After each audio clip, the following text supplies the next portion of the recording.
Joining me to discuss is GOP strategist and president of digital strategy at operations at Frontline Strategies, Mike Hahn, and Democratic strategist Madeline Somerville. Thank you both for being here. Obviously, a lot of Americans around the country really right now wanting Republicans and Democrats to come together and end this stalemate that we're seeing in Congress, because there are some real concerns. There are ripple effects here. In fact, Secretary Scott Bessent, Treasury Secretary Scott Bessent, warning the shutdown could hurt the economy. Take a listen. This isn't the way to have a discussion. Shutting down the government and lowering the GDP. We have a 3.8% GDP, and the Democrats shut down the government. That we could see a hit to the GDP, a hit to growth, and a hit to working Americans. Mike, let me ask you this, because Republicans obviously, blaming Democrats, a lot of finger pointing back and forth, but Republicans have the House. They have the White House. They have the Senate. How do they blame Democrats as being in control here? Well, sure. I think the government's closed for two reasons right now. Number one, you have Democrats who are trying to push through a $1.5 trillion wish list in a clean CR, which is something that they passed 13 times under Joe Biden with no problems. In that $1.5 trillion, they want to give Medicaid to illegal aliens who are here, who came under Joe Biden, who were asylum seekers, and they do qualify for Medicaid, and they also qualify for Medicaid if they visit emergency rooms, for example. So the Republicans are saying that's not going to happen. Pass the clean CR, we could debate this stuff later, like you guys did 13 times. So that's the first reason. Second reason is because Chuck Schumer voted for a clean resolution in March, saying that it was the right thing to do, and he got a lot of pushback for that, a whole lot of pushback. And AOC also said that she was going to primary him if he didn't do the right thing come the next time. So now you're seeing left-wing groups funded by Soros, Axios reported this, that are pushing Democrats to make sure the government stays shut down to make Republicans look bad. And those are the two reasons why the government shut down right now. Madeline, on the flip side, I get the Democratic point that, listen, it's not illegal immigrants only who, get health care through this kind of, refunding of hospitals. It's American citizens.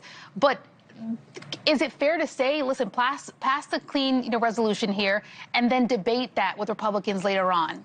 So I think actually J.D. Vance had a similar point when the clean resolution came up this past time, where he said, look, you have some leverage here, take advantage of it. But I think the primary issue here is the messaging. That's what's really frustrating me, just as an American citizen and not a partisan. What bothers me is that they kind of did the same, the Republicans kind of did the same thing with the trans issue as they did with this. They took an issue that impacts less than 1% of a budget and less than 1% of a population in America, and they made it the entire thing because they knew that that was what was going to rile up their base. This is the Democrats' best issue, is healthcare. And so now I guess President Trump responded and said, okay, what's our best issue? Immigration. All right, let's make it about that. But it's not about that. And the more they make it about that, the more it hurts all of us. Speaking of hurting all of us, right? There's this concern that there are federal workers right now who are going to be used as political pawns here, right? You got the White House Press Secretary Caroline Leavitt discussing the possibility of layoffs for thousands of federal workers due to the shutdown. Take a listen. You've talked about thousands likely layoffs coming. Do you have an update on the timeline for that? Look, as I just stated, the Office of Management and Budget is in constant communication and contact right now with our cabinet secretaries and agencies across the board to identify, unfortunately, where layoffs have to be made and where cuts have to happen. Madeline, in the past, we have seen federal workers furloughed, meaning they get their job back once the shutdown ends. Now there is this threat of permanent firings. Is that necessary at this point? And are Democrats allowing Republicans to utilize this as an option for them? I think the latter point that you just made is relevant because the Republicans do a phenomenal job of taking advantage of all of the openings that Democrats give them. They often walk right into Republican traps. This is something that Russ Vought, who is the director of the Office of Management and Budget, who is also a director of Project 2025 and one of the primary writers, this is something that he's wanted for a really, really long time, is to be able to reduce the size of the federal government and to have an opportunity to do that. So they're like, okay, if the government's going to shut down and we don't think you guys are essential and all we want is to keep essential workers, let's get rid of everyone. And the Democrats are walking right into that trap. Yeah, I imagine you agree? Yes, they're certainly opening the door for us, as they usually do.